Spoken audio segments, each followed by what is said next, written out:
Hey guys, I'm Saurabh and okay wait, you can't see me right? Now you can see me? That's cool.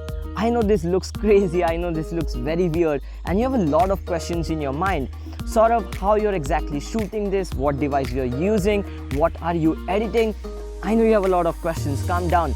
In this video, I will be talking about this device and exactly how I capture such kind of videos. So without wasting any time, let's get started. Now talking about the hardware, it's an 18 megapixel camera which is capable of shooting 5.7K video. Now if you're wondering how a 360 camera works, there are two lenses on either of the sides of this particular camera. And both the lenses approximately captures 180-degree field of view. And then whether you take a video or a photo, both the parts are stitched internally and that's how you get a 360 footage. Now this particular Insta360 One X has two different buttons and a small screen. Now you can't see anything that you're shooting with the screen, it's just for different settings. But if you want to see what you're shooting for framing, you can connect it with your smartphone via Wi-Fi or via cable. I usually connect it via Wi-Fi and use the Insta360 application. It comes with a soft pouch where you can keep the camera, but most of the times when I'm charging the camera or when I'm keeping the camera without the soft pouch, I think there are chances of the lenses being scratched. So I wish that would not have been there. But other than that, the camera is great. Let's talk about it in more detail. Talking about the photo part, as I said, it will give you 18 megapixel images.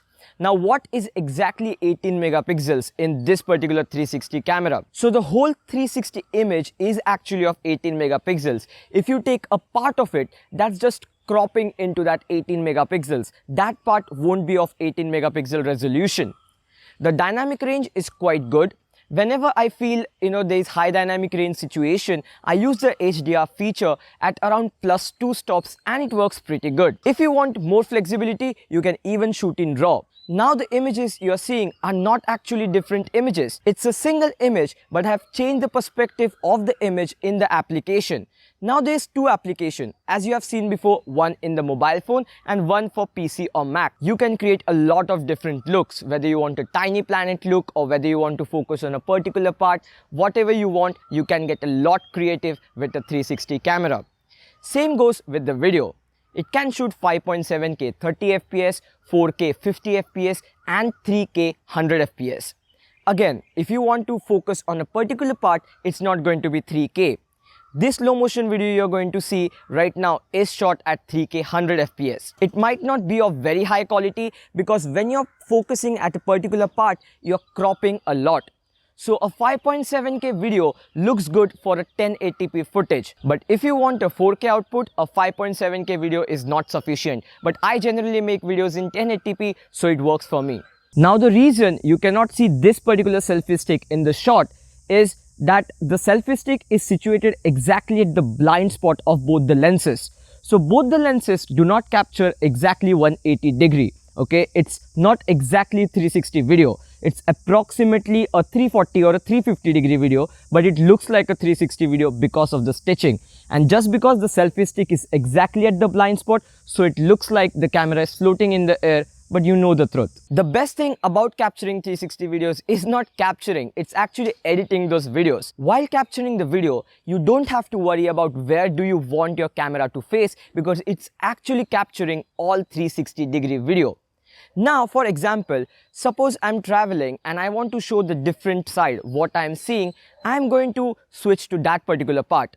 And if I want to show my face or anything else, I can just keyframe it later and boom, that's done. It's a very smooth movement. You want a tiny planet look, you can do that too. So the movements are very smooth. Imagine doing it with a GoPro or with a mobile phone. It's very difficult to get that smooth footage. Talking about smoothness, they have flow state stabilization. Now, if you don't know what it is, it's basically a software stabilization. Like GoPro Hero 7 Black uses Hypersmooth. It's a very similar concept, but since it's a 360 camera, it has a lot of information to stabilize the footage. And this time I was actually traveling in a Jeep Safari in a national park where the roads were not smooth. but still you can see the footage looks very smooth, as if the camera was attached to a gimbal. So when you combine a 360 camera and such an amazing application, you get a lot of flexibility. The videos you're seeing right now are all shot with the Insta360 One X, and I don't know if it would have been possible with any other camera. The application on my mobile phone is also amazing. I can edit videos on the go and post it on social networking sites, and even the mobile software is very feature packed. You can change your pivot points, you can change the speed, you can do a lot of things. So overall, I'm in love with how I use this particular camera. A lot of 360 cameras capture good videos, but the editing part is very tedious. But it's not the case with this one. I don't find the software very heavy. I generally use my Mac to edit videos, and it can handle the Insta360 videos pretty comfortably, unlike the GoPro Fusion videos. So overall, the photo and video quality is pretty good. In low light, the camera struggles a bit. Even the flow state stabilization struggles a bit in low light, but other than that, the camera is packed with a lot of features. It can shoot hyperlapse, it can shoot bullet time videos, which is again a very crazy feature, and it could only be possible earlier with a lot of expensive cameras. I'm in love with this 360 camera, and I would recommend anyone who is looking for a 360 camera to get this. There's a link in the description, and if you buy from that link, you will also get a selfie stick free. Recently, as I said, I went to a national park and I used it for vlogging. The link is here. You can watch that particular vlog, and I'm sure you will enjoy that too. I hope you enjoyed this video. If you did, press the like button. If you're new to the channel, you know what to do. Subscribe to the channel. I will talk to you guys in the next one. Bye.